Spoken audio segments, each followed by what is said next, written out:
Ya, bismillahirrahmanirrahim. Assalamualaikum warahmatullahi wabarakatuh.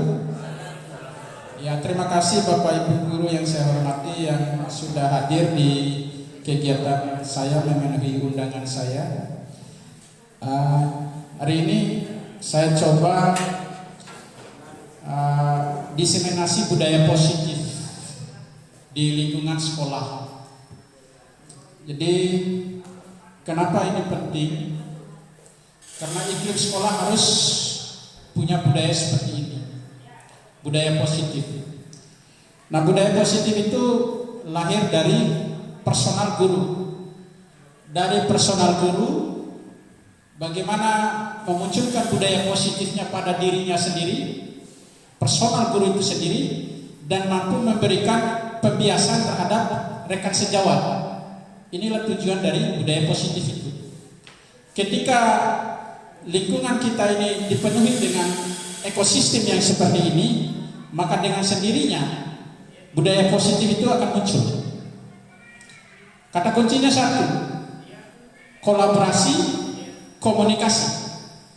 Ketika kolaborasi dan komunikasi ini bagus di lingkungan sekolah, maka dengan sendirinya budaya positif itu akan muncul dengan sendirinya. Pertanyaannya, apa pentingnya menciptakan suasana positif di lingkungan sekolah kita? Dengan menciptakan suasana positif di lingkungan sekolah, tentunya akan membuat kegiatan sekolah menjadi lebih baik. Karena lingkungan yang positif akan membuat suasana sekolah menjadi nyaman. Jadi, apa sih pentingnya budaya seperti ini? Ada beberapa kata kuncinya di sini, Bapak Ibu. Ya, nyaman. Ya, suasana positif akan membuat kegiatan. Ketika kita sudah nyaman dengan lingkungan sekolah kita, maka dengan sendirinya banyak program-program kegiatan yang bisa kita lakukan. Itu pentingnya budaya positif di lingkungan sekolah kita. Kemudian yang kedua, sebagai seorang pendidik atau pimpinan sekolah, bagaimana Anda menciptakan suasana positif di lingkungan sekolah Anda? Sebagai seorang pendidik, cara yang saya ciptakan lingkungan positif siswa adalah dengan menanamkan nilai positif berupa pelajaran yang bermanfaat, contoh yang baik dalam penerapan kebiasaan positif seperti kegiatan imtak kita. Ya, setiap hari Jumat kita kultum, ya, kita kultum, zikir, ya, dan kegiatan sejenisnya lain.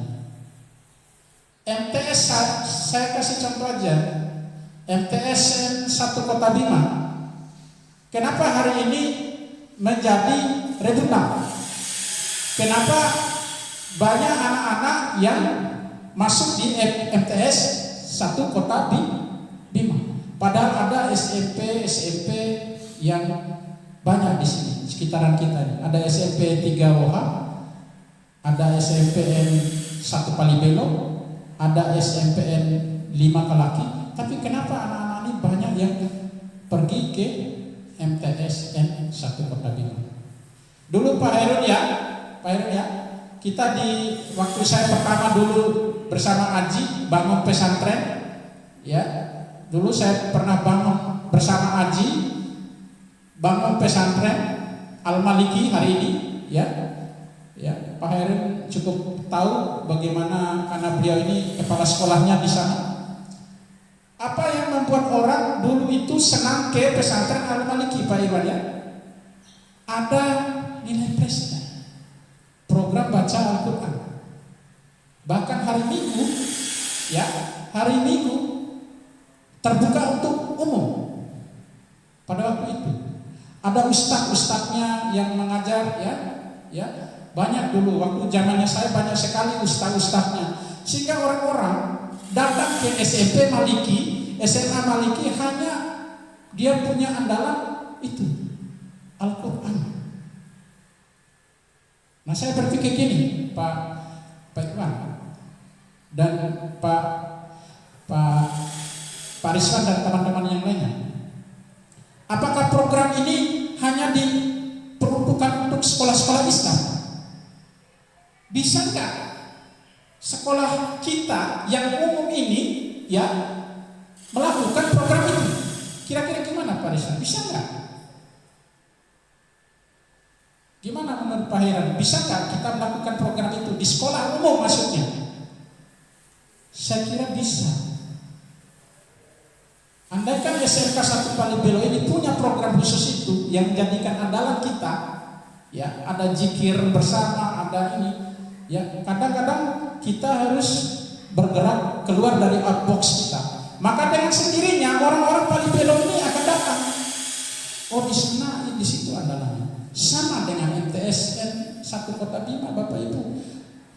Anak saya masukin anak saya Kaila, tidak ada yang lain. Saya ingin anak saya Kaila, ya di MTSN 1 Kota Bima itu bisa baca Al-Quran yang baik, bisa baca bahasa Arab yang baik, bisa menghafal Al-Quran dengan yang baik. Itulah yang menjadi keinginan saya di MTSN 1 Kota Bima. Padahal ada orang tuanya jadi guru di SMP 3 OH. Tapi memang setiap sekolah harus punya ciri andalan. Maka muncullah budaya positif itu akan muncul ketika kita mampu menciptakan pelajaran yang bermanfaat. Nah, salah satunya seperti itu. Ya, kita lanjut ya. Apakah hubungan antara menciptakan suasana yang positif dengan proses pembelajaran yang berpihak pada murid? Antara yang menciptakan suasana pembelajaran yang positif dengan proses pembelajaran berpihak pada murid sangatlah berhubungan erat. Jika hubungan baik tercipta, maka pembelajaran akan lebih menarik dan menyenangkan dan berpihak pada murid dengan memberikan mereka kesempatan untuk berpendapat, berekspresi dan membangun sendiri pengetahuannya. Jadi idealnya kalau menurut teori seperti ini Pak, ya bagaimana membangun budaya positif di sekolah. Jadi membangkitkan minat murid, membangkitkan keinginan murid. Ketika proses ini kita lakukan di lingkungan sekolah, baik secara personal guru itu sendiri maupun secara kolegial, maka akan tersendiri akan muncul karakter-karakter positif di lingkungan sekolah kita. Lanjut. Bagaimana penerapan disiplin saat ini di sekolah Anda? Apakah sudah dapat diterapkan dengan efektif? Bila belum, apa yang menurut Anda masih diperbaiki? Ya. Jadi penerapan disiplin itu memang harus ada di sekolah kita dalam konteks budaya positifnya. Maka dari itu harus ada kerjasama yang baik antara guru, siswa, dan kepala sekolah. Apabila ada kolaborasi dan kerjasama yang seperti ini, maka dengan sendirinya budaya positif materi yang saya sampaikan hari ini kepada Bapak Ibu bisa dilaksanakan. Apa saja harapan yang ingin Anda lihat berkembang pada diri Anda sebagai seorang pemimpin pembelajar yang memiliki pengaruh pada warga sekolah, terutama pada murid-murid Anda setelah mempelajari modul ini. Jadi memang di guru penggerak itu Bapak Ibu, ya, kita diajarkan bagaimana memunculkan budaya positif di lingkungan kita. Maka dari itu mulai dari diri kita sendiri. Inilah materi yang Pak Ira saya kira sudah pernah, ya. Baik. Thank you ya. Baik Bapak Ibu, saya coba tampilkan video kemarin, video ruang kolaborasi penanganan, bagaimana cara menangani siswa.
Bapak Ibu sekalian,